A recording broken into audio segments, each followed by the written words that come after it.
Twilight's Forfeit by Fiddlebottoms. Trixie sat in her caravan with all the restraint of an anxious filly awaiting her mother's tea. Beside her lay an enchanted deck of cards. Before her stood a table on which she was drumming her hooves.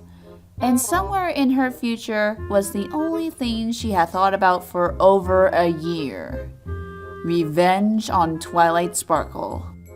The thought had dominated her mind, despite the fact that she hadn't even known the name of the purple pony when she first left town. Still, ponies go crazy over silly things, like the sort of things ponies go crazy over. Go crazy! Go crazy! Go crazy! That phrase sounded kind of funny when she repeated it. Trixie applied an iron grip to herself as the door opened. She reclined backwards casually before Twilight entered the small space with all the glamour one would expect from a lowly bookworm. All right, Trixie. What is it this time? The great and powerful Trixie simply wishes to bury the hatchet. That's all. The mayor smiled politely. Twilight stepped back and scowled. No, this was wrong. The Azure Unicorn wasn't interested in burying hatchets anywhere that wasn't Twilight's back. Fortunately, the show pony had terrible aim and Spike was mostly axe-proof. Seeing the suspicious face before her, Trixie frowned. Let's play a friendly game of cards. You know what poker is, don't you, Twilight? Yes, of course I know what poker is, and it is a game which is played frequently in Equestria despite rarely being mentioned in public. This is certainly not an effort to wedge a personal hobby of alien viewers into the narrative in order to pander to them. Of course not? Trixie wasn't sure how to respond to the openly insane ravings of her fellow unicorn, but this was par for the course. Golf is another game that ponies play. You may deal first, since you're the challenger. Actually, you challenged me, replied Twilight, lifting a long scroll with either gibberish or some foreign language written on it. The purple unicorn had no idea what these scrolls meant, only that if she didn't come out to this caravan after receiving one, she would have to deal with her apparent rival following her and declaring victory for days. It is Trixie's caravan. That makes you the challenger. Now deal the cards. Twilight magically shuffled the cards, not noticing the pink glow that surrounded them as she placed 5 cards each before her and the insane pony. She barely repressed her desire to squeal as she levitated her cards before her. A full house on her first hoof? This would be the shortest confrontation yet. Trixie, on the other hoof, only glowered at a mixed batch of gibberish. She kept her ace of hearts and slid the other 4 cards into the discard pile. Her next draw was no good either, leaving her with only the ace of hearts to play.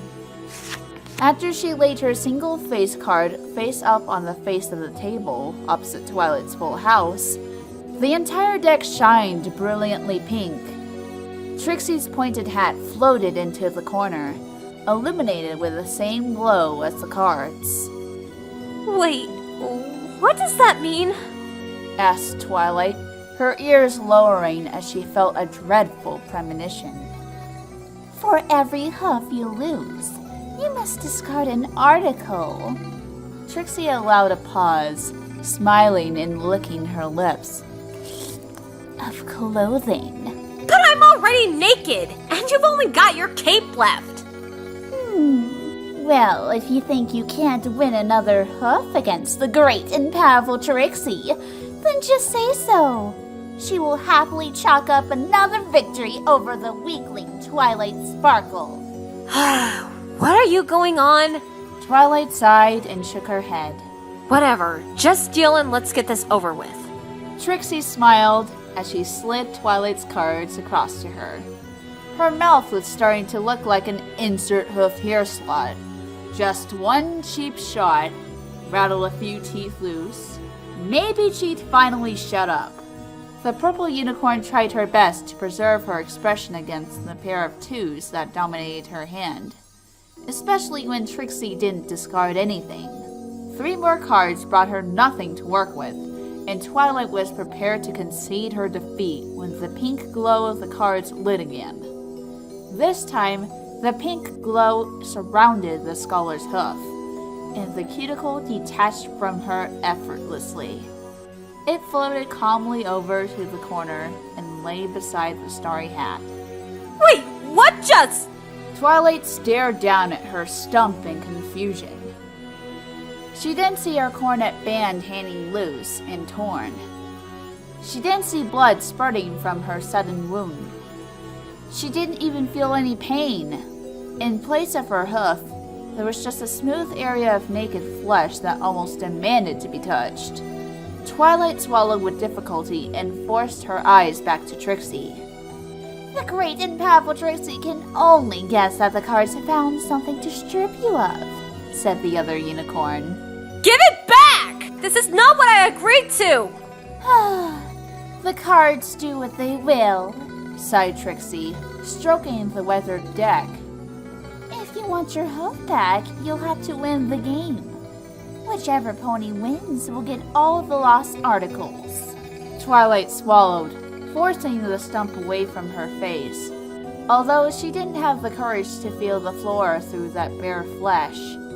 Instead, she shuffled the cards, trying not to think of the word hoof as she lifted hers before her face. Fine, if that's the way it has to be, she could still win this. Just had to beat her one more time to get her cape, and then reattach the cuticle somehow. She had a pair of kings. Ditching the other 3 cards, she got another king, 3 of a kind. That's good. Twilight cracked her neck before laying down her cards, only to see her opponent smile smugly. 6, 7, 8, 9, 10. In the face of her own brother on the Jack of Clubs. Twilight lifted her forelegs in defense as a tingling sensation stole over her neck and back. Forgetting to mind her missing hoof, she accidentally brushed the flesh against her fur and nearly vomited the strange sensation she felt through her skin. Her effort was in vain as her mane lifted off her body, leaving naked skin behind. As Twilight was in the process of losing her 3rd hoof in a row, and who knew which body part, when she noticed something strange. Before Trixie lifted her cards off the table, her horn glimmered slightly as if she were casting a spell. Also, the azure mirror kept ducking her head under the table, and this deck only seemed to have 26 cards in it. You're cheating! Twilight tried to protest, but her mouth was in the process of lifting away from her face. She sucked air in and out of her nostrils desperately. Could she die in this game? What if she never got her mouth back? How would she eat? Her tongue pushed along the inside of her now closed face in confusion, now finally driving her stomach to the breaking point. However, she no longer had an orifice for her dinner to escape from. Are you trying to say something, Sparkle? Asked Trixie casually. No? Okay, it is your turn to deal. Twilight glared in rage. Fine then, 2 can play at that game. This time, as Twilight shuffled the cards with her magic, she skimmed their faces, nudging them into a pattern. This time, it was Twilight's turn to sit smug, or as smug as she could be without a mouth. Behind her cards, while Trixie tried to make good against the impending disaster. Trixie grumbled as she lost, and the pink glow of the cards carried her cape over to the corner. Another defeat at the hands of Sparkle. However, she found herself unable to turn from the table, as the desk reorganized itself and came to rest before her. What? But the great and powerful Trixie means the game should be over. The cards, however, only sat there, glaring up at her hypnotically. Against her will, the Azure Unicorn began picking up the cards and laying them down. What was supposed to be a casual humiliation had turned into a battle for the death. It wasn't fair that she should have to play for the same stakes as her opponent. Not fair at all. The two mayors stared at each other across the table, driven to self-destruction by their own weapons. Twilight lost the rest of her right foreleg to Trixie's straight flush. After Twilight's royal flush beat Trixie's four-of-a-kind aces, the Azure Unicorn's nostrils floated across the room and lay on the ground like a pair of snorting black holes. She hung her jaw open to breathe. A particularly suspicious five-of-a-kind from Twilight left Trixie without her ears.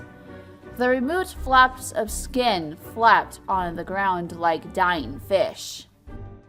The two ponies hardly looked at their cards, glaring directly at one another as the pieces of paper flew across the table like missiles. This was no longer a card game. This was war. War as in ruthless fighting, not war as in the card game. Twilight leaned her chest against the table, three pair floating before her. Opposite her, Trixie stood on two trembling legs with two three-of-a-kind. Trixie writhed, blind and legless on the ground. Her beautiful mane and tail were gone, her horn and magic with them. The floor felt rough under her naked skin, but she still had her mouth. Thank Trixie that she could still speak. Also, the resonance of her voice in her head allowed her to hear herself talk. That was the most important thing, she reflected. Twilight, you nag! Deal already! Or have you dealt? The great and powerful Trixie can't see anymore, so she doesn't know. There was no response. You can't flee from me, Twilight Sparkle. I am the great and powerful Trixie, who defeated the Ursa Major, who has amazed and baffled ponies from Baltimore to Las Pegasus, who was once called pretty by Fancy Pants. Fancy Pants called the great and powerful Trixie pretty, Twilight. Did Trixie ever tell you the story of how pretty and also powerful she was that day? As her opponent continued ranting, Twilight lay mute on the floor. Her cutie mark, the pride of her life ever since she'd been accepted into Princess Celestia's school for gifted unicorns, lay in the corner with a heap of body parts. She would have cried had she eyes to do so. The thought of removing her worm-like naked body disgusted her, but she still had her ears and she could feel her tail swishing across the ground. Based on the noises Trixie was making, Twilight concluded that her opponent must only be left with a mouth. That meant she, Twilight Sparkle, had won again! 2 hours later, as Trixie continued to rant about her elegance and refinement, Twilight realized what a hollow victory it was. Today I learned the only winning move is not to play. She thought.